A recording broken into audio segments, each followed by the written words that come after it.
Well, welcome everybody. My name is Andy McKeedy, and I'm Carol McKeedy's daughter. My father, Ifani McKeedy, the late Ifani McKeedy, was the owner of this bookstore, and so I help a lot with managing it. James does a great job with the day-to-day, but I help a lot behind the scenes. And I live in New York, but when I heard Tracy K was reading, I was like, I gotta get a bus down there. So I left my infant and came down for one day. That's how excited I am. So it's my privilege to say a few words about you, but welcome to Grolier. Born in Massachusetts and raised in California, Tracy K. Smith started honing her craft as an undergraduate English major at Harvard. After that, she spent time at Columbia, Stanford, and Princeton, where she was most recently the director of creative writing. Among her many awards and accolades, Smith won the Pulitzer Prize in Poetry in 2011 and served 2 terms as the Poet Laureate of the United States from 2017 to 2019. During that time, she spearheaded a project called American Conversations, where she traveled across the country to rural communities to promote discussions around poetry. She is the author of 5, volumes of poetry and a memoir, and the editor of Divining Poets on poet Lucille Clifton, who was one of her mentors. Her book, Such Color, New and Selected Poems, was just released this month. Tracy is special not only for her giftedness with language, but also for her ability to talk about poetry and its role in promoting a greater good by helping us understand issues of race, justice, and human experience. In a recent piece on her, Time magazine writes, "Her poems, which delight in humanity's sprawling yet thrilling range of emotions, love and grief, desire and rage, joy and hope, often find the political within the personal, beckoning readers to engage with their own curiosities about the narratives they've been told about racism, power, and justice." When he rescued the Grolier from closing, my father, Ifani McKeedy, gave as one of his reasons that he had a deep belief in the power of poetry to heal our world. I'm sure my father would have loved to be here hosting and discussing poetry with you tonight, as I think that you share that belief in the power of poetry to help understand and improve the human experience. We are so glad that you're back here in Cambridge now as a professor at Harvard. So on behalf of my mom and James and Elizabeth and everyone here at Grolier, welcome.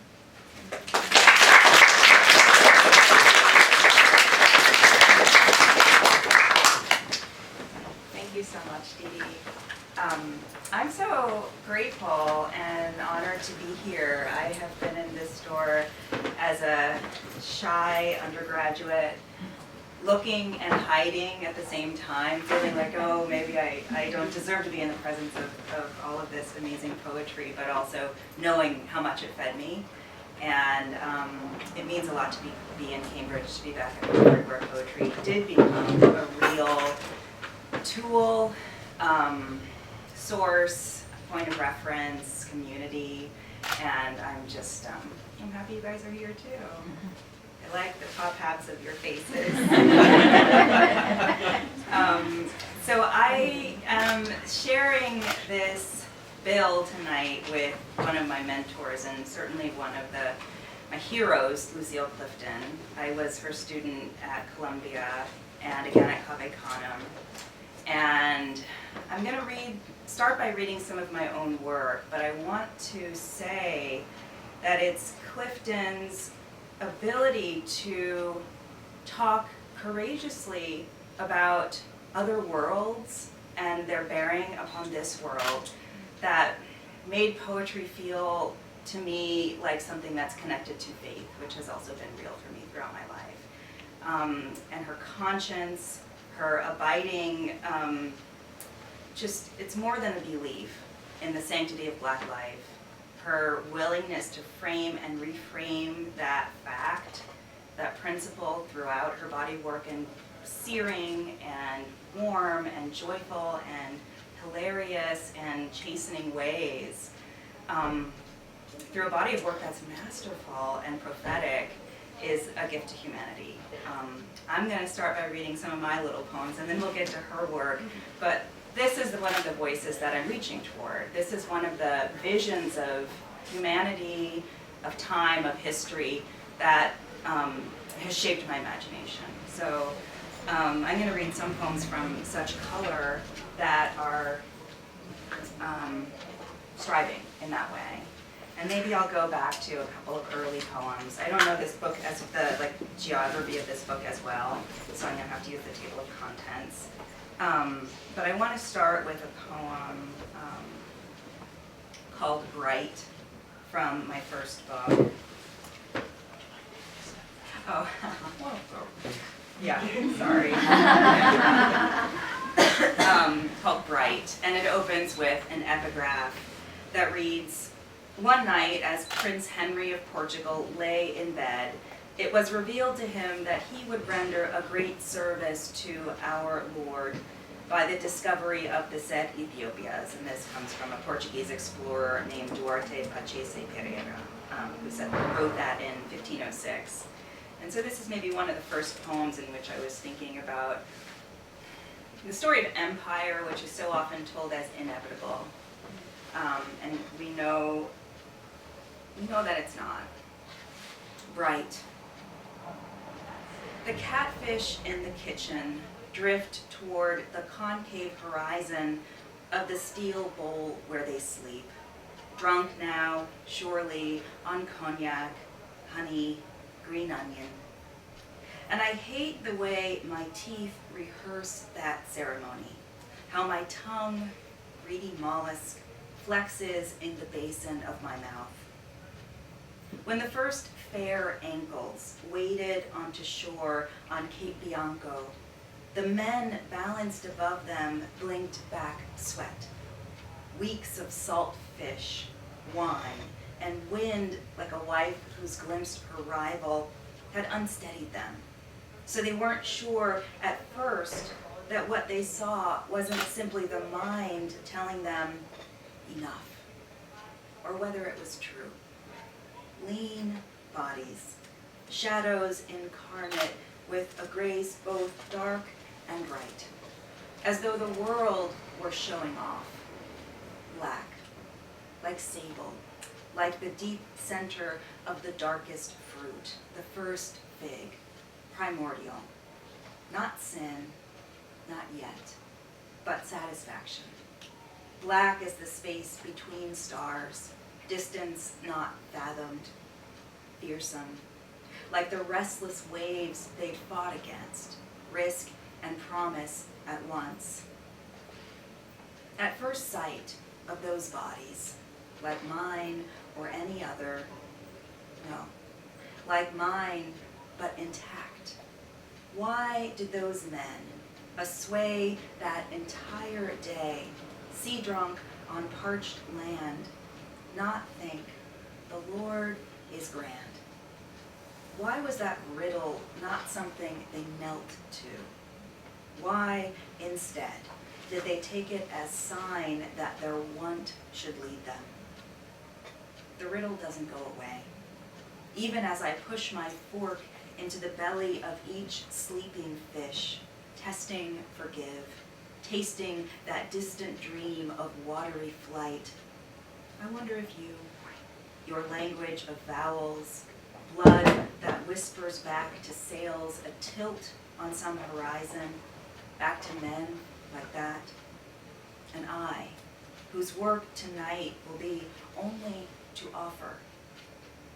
I wonder if you and I have not, perhaps, beheld one another, flash of teeth, trickle of adrenaline, elsewhere and before.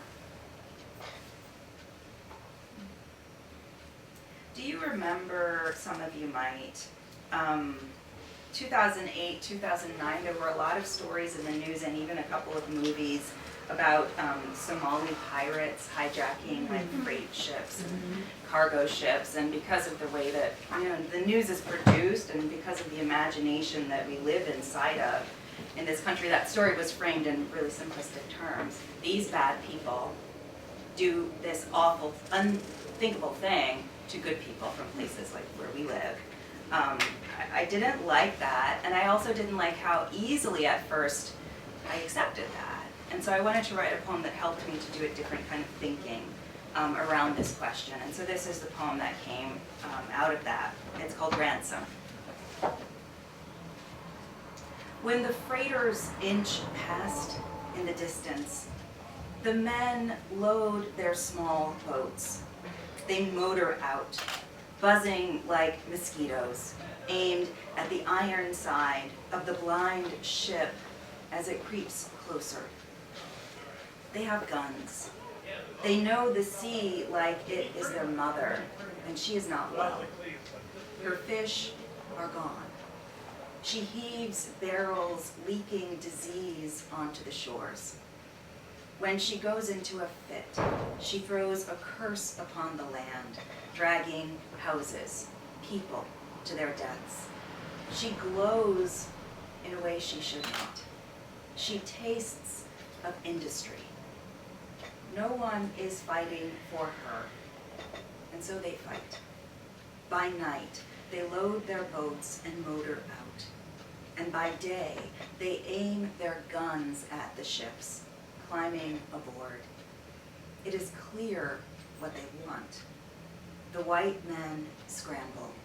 Some fight back.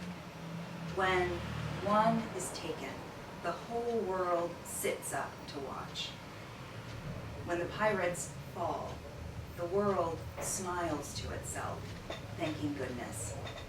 They show the black faces and the dead black bodies on TV. When the pirates win, after the great white ships return to their own shores, there is a party that lasts for days.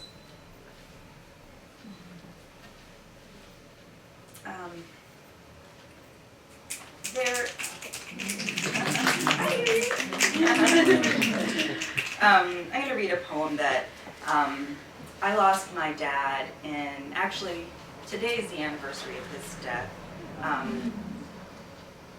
13 years ago. And during that time of grieving, I was also expecting my first child. And I felt myself to be closer to, the veil or something. And Clifton's work activated my understanding of what that might mean. This is a poem that I hear her voice in. It's actually a section of the last section of a poem called The Speed of Belief. You stepped out of the body, unzipped it like a coat, and will it drag you back as flesh, voice, scent? What heat burns without touch, and what does it become? What are they that move through these rooms without even the encumbrance of shadows? If you are one of them, I praise the God of all gods, who is nothing and nowhere, a law, immutable proof. And if you are bound by habit or will to be one of us again, I pray you are what waits to break back into the world through me.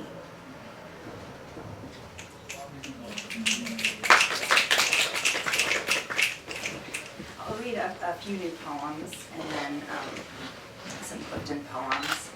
This new word, so when I was in Lucille Clifton's class, she used to tell us really candid, vulnerable stories, I now realize, about talking to her dead mother, or talking to her dead husband, or being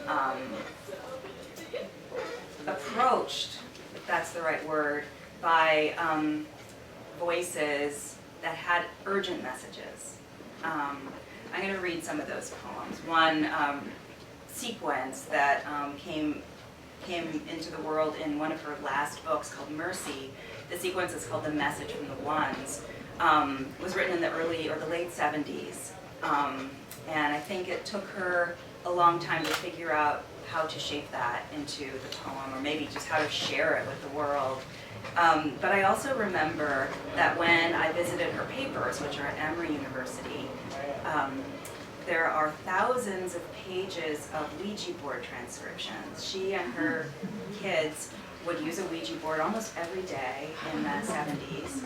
And you can see someone was writing all the letters down almost without lifting the pen off the page, and then later someone would go through and divide the words up and get this message. And in her paper, as she had told us about that, and I didn't realize how serious she was about it until I saw these boxes and boxes, and within these boxes there are many drafts of an unfinished essay in which she defends this practice. I mean, to herself even. So she says, there are so many different formulations, but again and again she says, some of this is influenced by our wishes and our urges, and we are guiding it sometimes, maybe half the time. But if that's true, then half the time, this is real. And that struck her as a miracle, and I love that perspective. I hope that we can do something to share some of those narratives, because they are as prophetic as the work that she did end up distilling. But she was someone who saw and heard and wasn't ashamed about the proximity of that to writing poems. And I want to claim that. I want to claim that belief in logos. So I'll read you some new poems that are for me, coming from a similar wish, coming from a meditative practice that is new to me, but that also I feel fostered a two-way dialogue with something that was not me. Riot. Sometimes I feel the black in my heart like a map made of tar. You need only part your lips to mar what isn't yours. Think better. Don't bother. Your brothers clog my sieve is the matter. We pay to live. Our nerves carry a charge. We grieve each day. We pray for you. Holy, holy, holy, Lord God Almighty. How thick is memory? How deep the grave? Thick is memory. Deep the grave. How many are we? Many are we?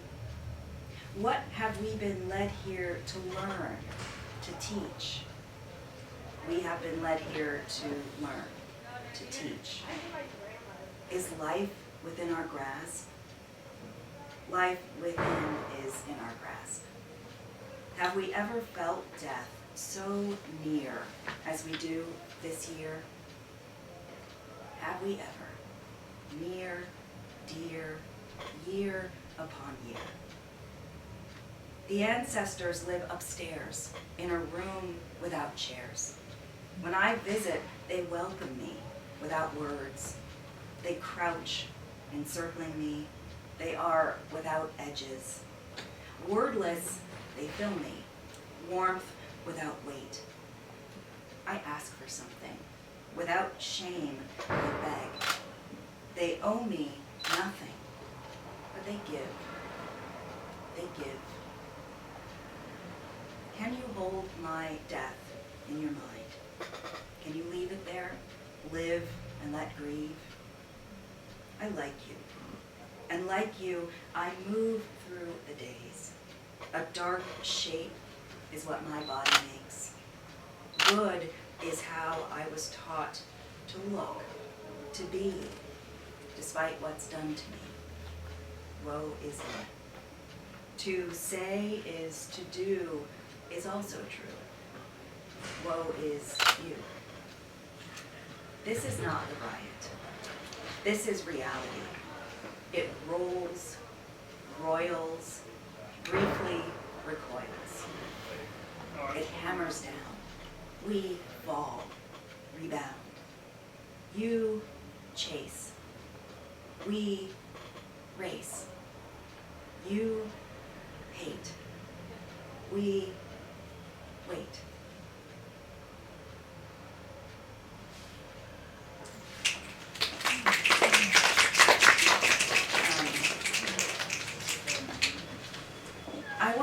this poem that, maybe this is the poem that would be the hinge toward Clifton's work. It's called Some Trees. You'll recognize that title, right? That's a John Ashbery poem. This is a poem that is looking with a different set of questions. Some trees. The lithe branches, the solid trunks, the leaves atilt in summer sun. What trees know, they know from what the rains bring, what's carried on the breeze, from their railroad of roots under the gridwork of our streets. Some trees bear our very scars, high up on their bark, up in their crook of arms, up in the traffic of leaves, fact leaves. The message is only now arriving in my city and yours, and on the far shores of the nation's sea. A man was lynched yesterday, is what some trees seem to say.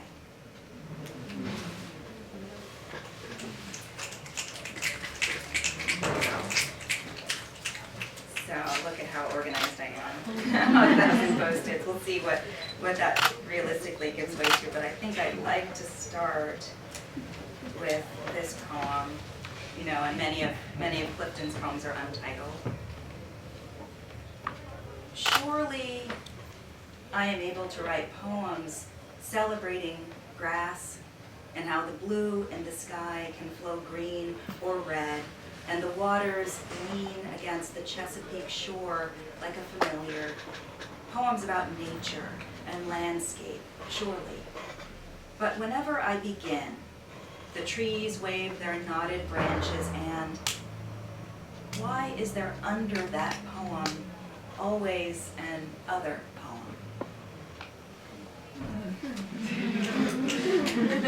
Now you got to snap for Lucille. I didn't come here to have that. Okay, and I'll read this other poem called The Photograph of Lynching. And this poem is really useful to me in thinking about the way that time works in Clifton's imagination, because she's in this time, her time.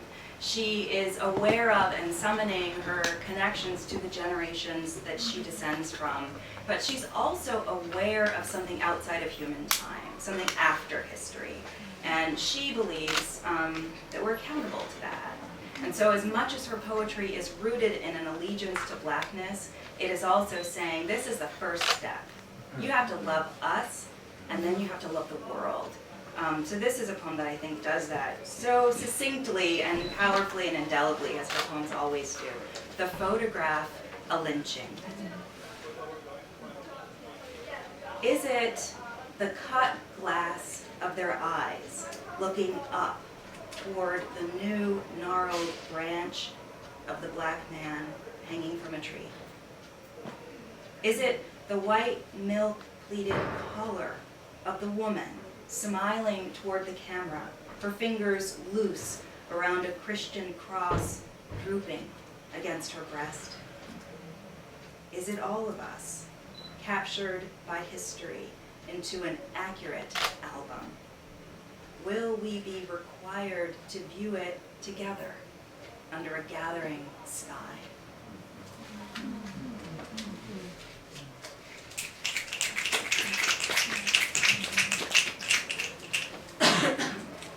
The last day. We will find ourselves surrounded by our kind, all of them now wearing the eyes they had only imagined possible, and they will reproach us with those eyes in a language more actual than speech, asking why we allowed this to happen, asking why, for the love of God, we did this to ourselves. And we will answer in our feeble voices, because.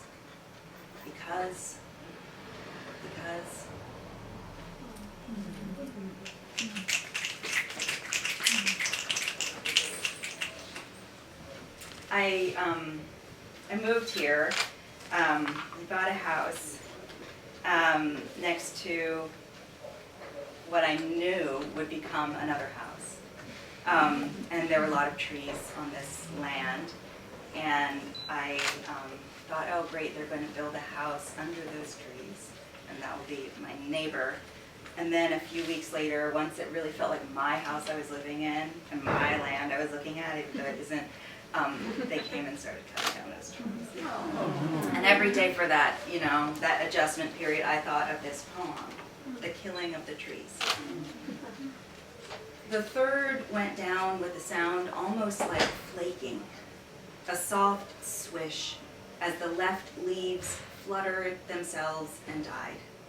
3 of them, 4, then 5, stiffening in the snow, as if this hill were wounded knee, as if the slim feathered branches were bonnets of war, as if the pale man seated high in the bulldozer nest, his blonde mustache ice-matted, was Pahuska, come again, but stronger now, his long hair wild and unrelenting.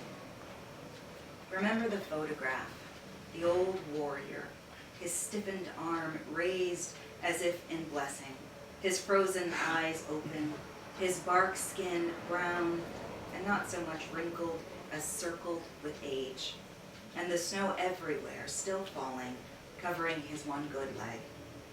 Remember his name was Spotted Tail, or Hump, or Red Cloud, or Geronimo, or none of these, or all of these. He was a chief. He was a tree, falling the way a chief falls, straight, eyes open, arms reaching for his mother ground. So I have come to live among the men who kill the trees, a subdivision, new in southern Maryland. I have brought my witness eye with me, and my 2 wild hands, the left one sister to the fists pushing the bulldozer against the old oak. The angry right, brown and hard and spotted as bark. We come in peace, but this morning ponies circle what is left of life, and whales and continents and children and ozone and trees huddle in a camp, weeping outside my window, and I can see it all with that one good heart.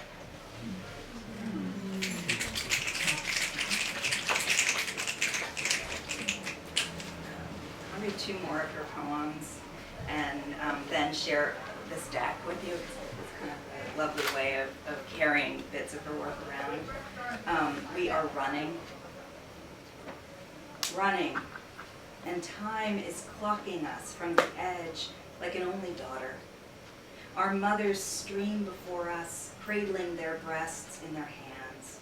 Oh, pray that what we want is worth this running. Pray that what we're running toward is what we want.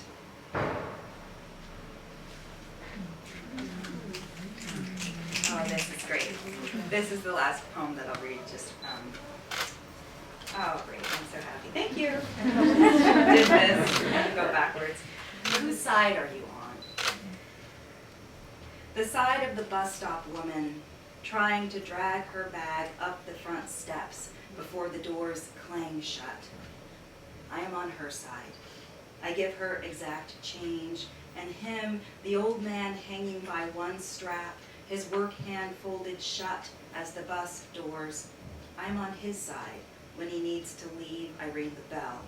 I'm on their side, riding the late bus into the same someplace. I am on the dark side, always. The side of my daughters, the side of my tired sons. So you see, this is here, the collected poems of Lucille Clifton, and it has a foreword by Toni Morrison, and it has an essay by Kevin Young, who edited it with Clifton's editor, Michael Blazer. And then there's also a selected volume of her poems edited by Araceli Spermai. One to leave on your bedside, one to put in your backpack. And then you have these cards. So I was at a party a couple of years ago, and I met Ruth Greenstein, who's the editor or the publisher of Turtle Point Press, and she was telling me, oh, we do these things, these divining decks. They're about the size of tarot cards, and they take lines from poets. So far we've done Emily Dickinson and Rumi. And do you have any ideas? Would you want to edit one of these decks? And I said, yes. You have to do a deck of Lucille Clifton, because she was a seer and a channeler of voices. And thankfully, they were excited to do that, and I was able to edit it with David Trinidad, who's the series editor, and he was really excited about Clifton and offered me some help in selecting, because there's a lot to choose from. And so the premise of these cards is you can, I've been sitting here like holding them and shuffling them. You can shuffle them and you can ask a question and allow the work or the poet to guide you to an answer. So does anyone have a question? How do we deal with insecurity? Do you want to shuffle it and choose a card? I'm not great at shuffling. You can do however you want to move it around.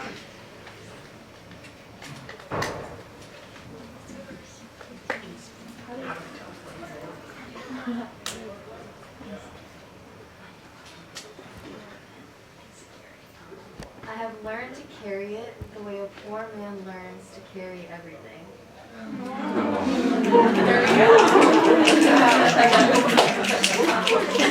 Okay, I'm sold.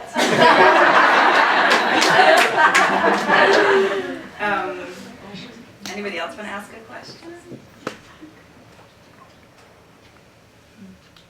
All right, I'll just pick one for the question everybody's not asking.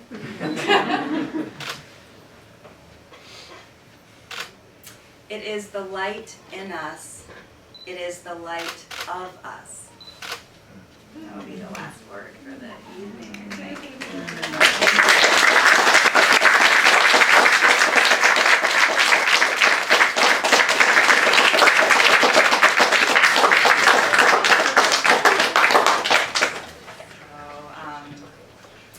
You can do what is done at this time, and readings, James, what should we do? Are you okay to answer a few questions? Mm-hmm. Does anyone like to ask a question? How do you write through grief? I know you've written a lot about your father's death, and you've used poetry to cope. And so, what advice would you give to those of us who aren't perhaps as talented in writing, but who also like to channel, our emotions or sadness or loss through poetry? One side of the answer to the question that I have is when I have unwieldy material, like I did in writing the elegies for my dad, and a huge desire to connect, I need help. And so that's when I turn to a form. That's when I turn to a received, even a rigid form, because it corrals my thoughts and it forces me to think in a way that's other than how I normally think. I don't think in rhyme. I don't think in patterns of repetition.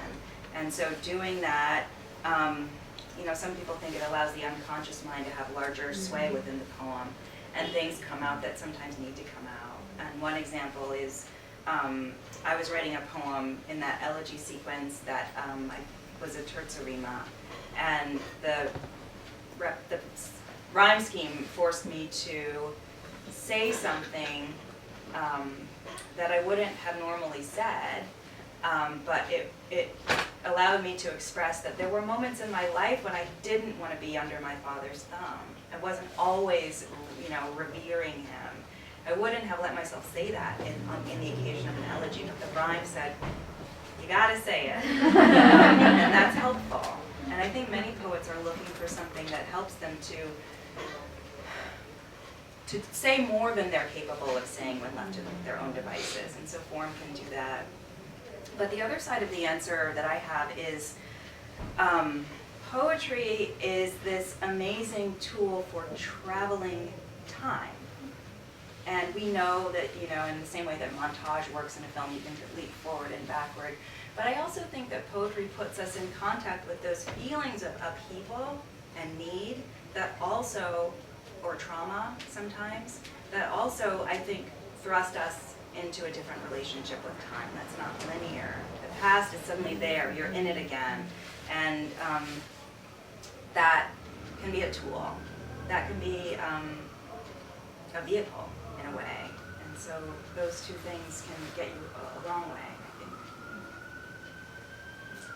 We've got a question from Zoom.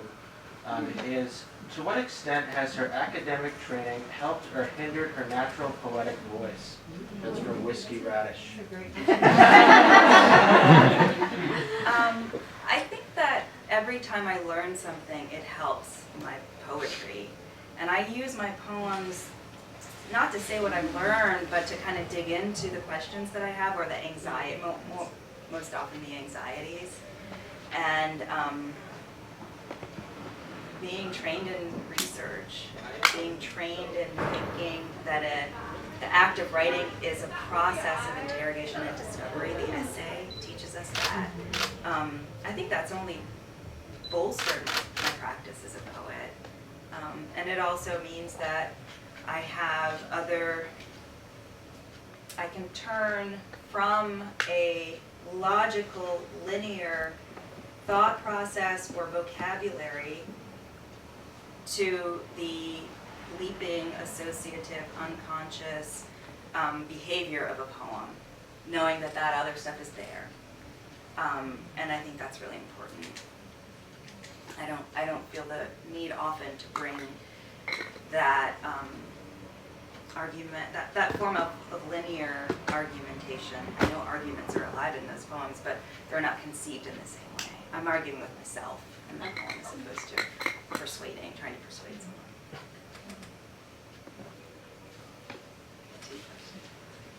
I kind of already asked this, but I'm wondering if at this stage in your career, if you still ever encountered doubt about your writing, and sort of what tools you turn to discern like what is maybe true and what is maybe deserving of doubt, if that can be said. I feel doubt every day.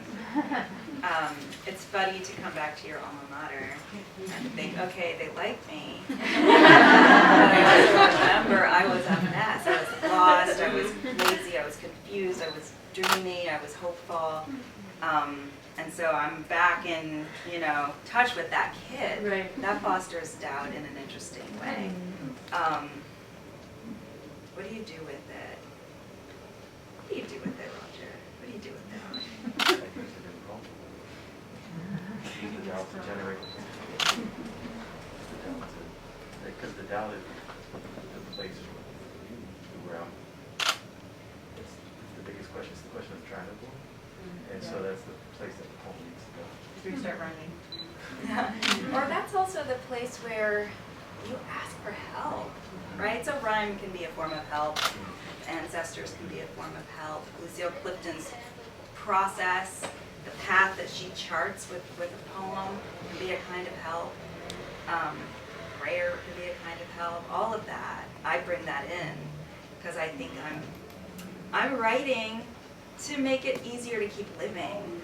I want to publish books. I want to do all that stuff, but that's secondary.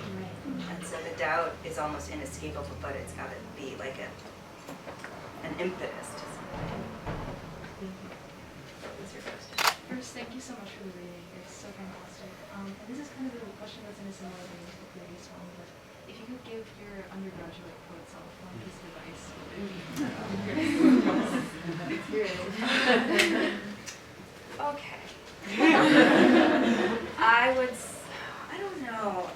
There is a part of me that is so grateful that I took myself that seriously, that age, that young, because it was like I can't go out tonight because I'm devoting time to my craft. I've given my life. But it made me hold on to this thing, I think I would have said, you're going to feel a kind of despair early on because there are things that you want that are far off, and they have to be far off. That's probably what I would have said, and she would have been like, but I think it's true. I guess in a similar vein, sort of how do you make more space for questions and inviting questions instead of feeling that impetus towards like a desire for answers and information? I know poetry sort of provides that space, but do you ever fight with that?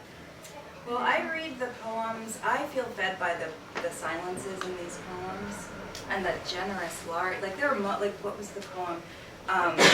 She has opportunities in every poem, the trees, to condemn. But she chooses to put herself in a vulnerable and what is it? We are in a state of implication in some cases because she's human. I love that. I love that there's this large, deep, difficult space that her poems hover around. And I love poems in other voices that do that. You know, Keats would call it the negative capability, right? Poems that are willing to dwell in uncertainty or mystery. So when I think I want to say it how it is, I remember, but the charge of this large thing that knows more is what I really am interested in getting close to. So the first draft will say it. The first draft I'll be the hero. And then I'll allow these other voices to coax me beyond that feeling of heroism.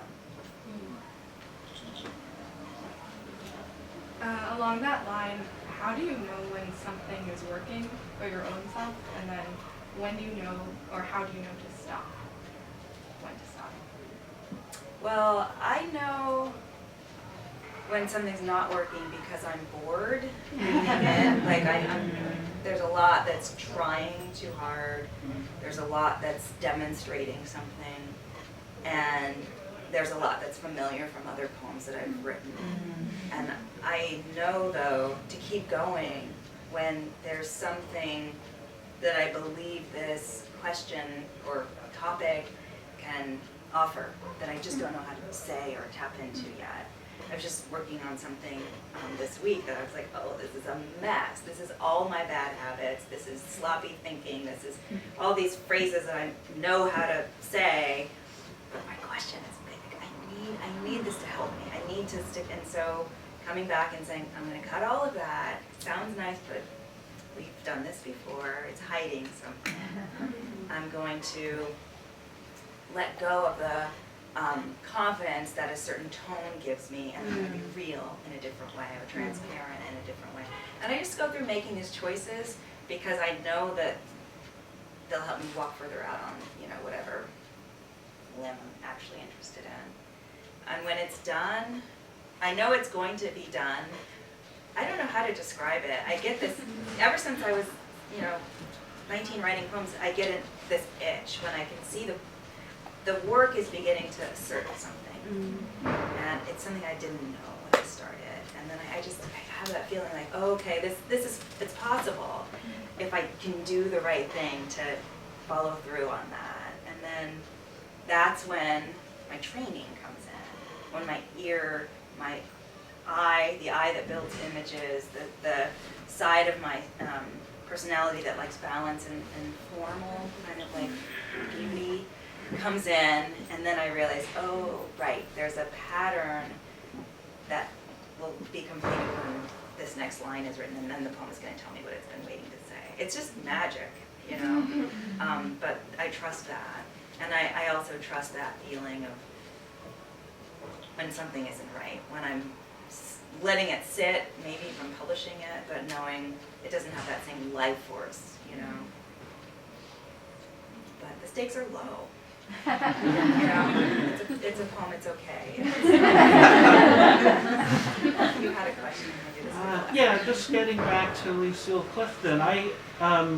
This summer I was at the library, and as I often do, sort of just going through the shelves, and I saw her books there, and I thought, oh wow, I have not read Lucille Clifton in probably 10 years.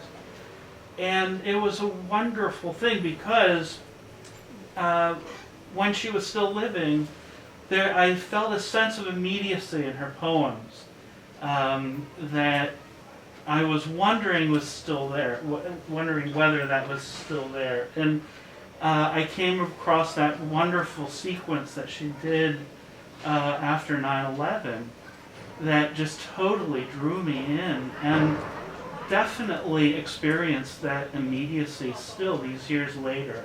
And I'm just wondering if that's an experience that you've had as well. Oh yeah, I mean, I feel more susceptible to the you're calling it immediacy, I would just call it the vast breath or something that animates these poems, that make them feel alive.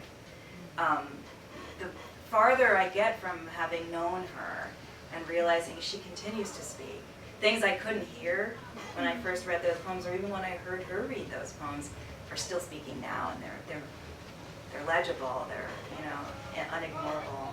I think that's a sign of a great poet. She absolutely is a great poet. This isn't a question. I just want to thank you for the slowdown, which it was my companion for much of the pandemic. And the thing that I loved about it as much as the poems was the way that you situated them in your life and in the world, which I think if poetry is working, that's what it does. It calls to us in our day and helps us. And it's just such a wonderful thing that you've created. I'm so glad that Ada Limon is continuing it. And so thank you. Oh, thanks for listening. And thanks for coming. It was really nice to be in the space. Thanks for your questions.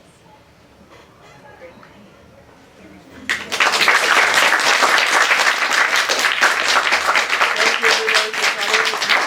Take the chairs and move them over to the wall. We have some books for sale. Tracy will sign some books over here too. Thanks for coming.